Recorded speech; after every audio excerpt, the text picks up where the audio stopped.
1 litre petrol में ethanol बनाने के लिए सरकार 3,000 से 10,000 लीटर तक पानी बर्बाद कर रही है। एक एआई डेटा सेंटर जो एक दिन में इतना पानी पीते हैं जितना कि 1 लाख घर मिलकर पीते हैं, और दूसरी तरफ 33 करोड़ लोग पानी के लिए तरस रहे हैं। तो सवाल यह है कि अगर पानी ही नहीं बचेगा तो हम विकसित भारत किसके लिए बना रहे हैं। इंडिया इस टाइम 2 फ्यूचर रेडी प्रोजेक्ट्स में फुल स्पीड से काम कर रहा है। पहला है एथनॉल ब्लेंडिंग, यानी पेट्रोल में एथनॉल मिलाना, जिससे ऑयल इंपोर्ट्स को कम किया जा सके। और दूसरा है एआई डेटा सेंटर, जिसमें एआई और क्लाउड के सारे डेटा स्टोर होते हैं। गूगल, माइक्रोसॉफ्ट जैसी कंपनियां इंडिया में अरबों डॉलर्स इन्वेस्ट कर रही हैं इसी डेटा सेंटर के लिए।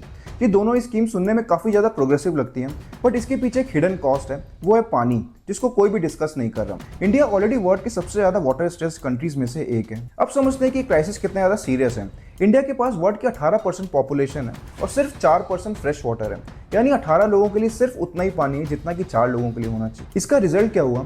इंडिया में 330 मिलियन लोग ऑलरेडी वाटर स्केर्सिटी को फेस कर रहे हैं, और कुछ सिटीज तो डे 0 के करीब है, यानी वो दिन जब टैप से पानी आना कंप्लीटली बंद हो जाए। मुंबई की 7 लेक्स जो पूरे शहर को पानी देती हैं, वो सिर्फ 23% कैपेसिटी पे रह गई हैं, और इसी वजह से उसके ऊपर वाटर बैन लगाना पड़ गया। हैदराबाद में कुछ ही महीनों में अंडरग्राउंड वाटर लेवल 2 मीटर से भी नीचे चला गया, और लोग सिर्फ टैंकर्स के भरोसे बैठे हुए हैं।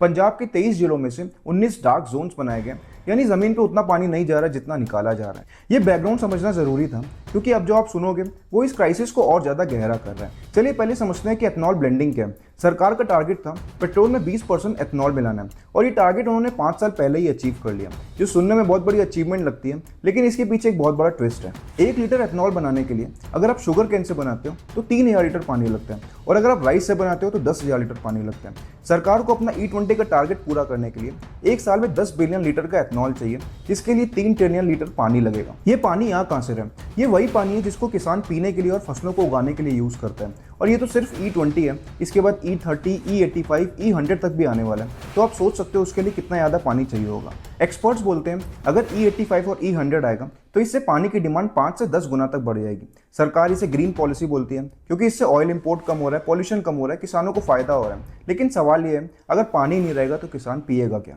अब बात करते हैं एआई डेटा सेंटर्स की।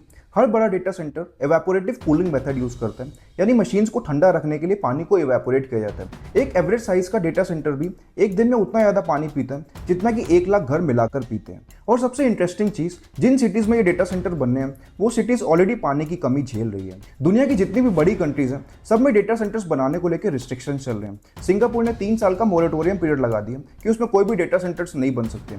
Same situation Malaysia, UK, US, हर जगह है। यूएस में तो 2026 में ही 70 प्रोजेक्ट्स को रिजेक्ट कर दिया गया। इंडिया कुछ उल्टा ही जा रहा है। यहाँ डेटा सेंटर्स लगाने वाली कंपनीज को 20 साल का टैक्स एग्जम्पशंस दिया जा रहा है, सस्ती जमीनें दी जा रही है और सब्सिडाइज्ड पावर दी जा रही है। सबसे बड़ा सवाल है एम्प्लॉयमेंट। सरकार बोल रही है कि जब डेटा सेंटर्स बनेंगे तो लाखों लोगों को जॉब्स मिलेगी, बट रियलिटी क्या है? रियलिटी ये है कि जब तक डेटा सेंटर्स का कंस्ट्रक्शन होगा तब तक कुछ टेम्परेरी जॉब्स क्रिएट होंगी, लेकिन एक बार ये बनने के बाद वो ऑटोमेट हो जाते हैं, और सिर्फ 50 लोगों में भी वो डेटा सेंटर ऑपरेट किया जा सकता है। मतलब जिस पानी से लाखों लोगों का फ्यूचर डिपेंड करता है, वो किसी ऐसी इंडस्ट्री में जा रहा है जहाँ पे जॉब्स है ही नहीं। तो क्या इंडिया को अपना पानी बचाने के लिए ये पॉलिसीज रोकनी चाहिए, या सिर्फ ग्रोथ जरूरी, उसकी कॉस्ट कुछ भी हो? कमेंट सेक्शन में अपने ओपिनियन शेयर करो। वीडियो अच्छी लगी हो तो लाइक करो, शेयर करो, और इसी तरह की और इन्फॉर्मेटिव और इंटरेस्टिंग वीडियोस के लिए चैनल को फॉलो करो।